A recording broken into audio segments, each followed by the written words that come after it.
Hi everyone, Irena Geller here, and I'm back with two hands like I was last week.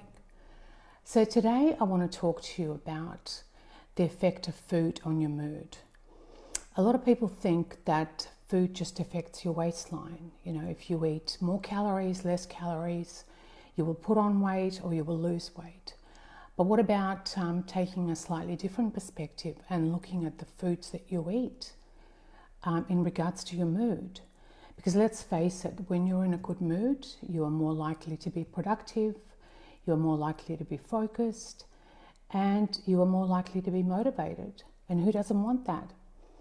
So I'm going to share 3 tips with you today, 3 healthy habits that you could, or 3 changes that perhaps you could implement.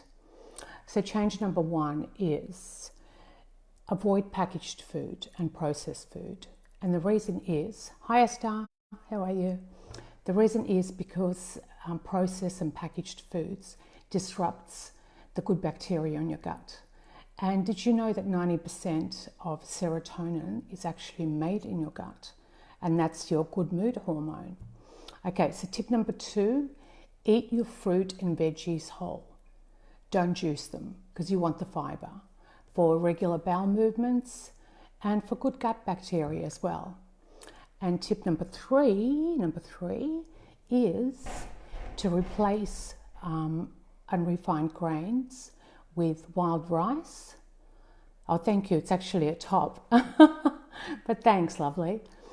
To replace refined grains with wild rice, or what I love, are Slendia noodles. I talk about them a lot because they're made out of soybeans or edamame beans. They're very low in carb and they're really unprocessed. It's just basically the flour from the beans and water, and that's it. And they're so quick to cook and they're a really good winter filler.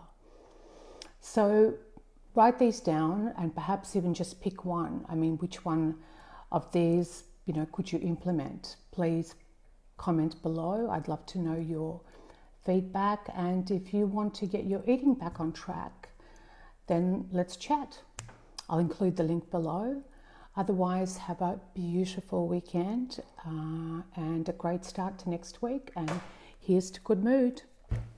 Ciao, Irena Geller, emotional eating coach. Bye.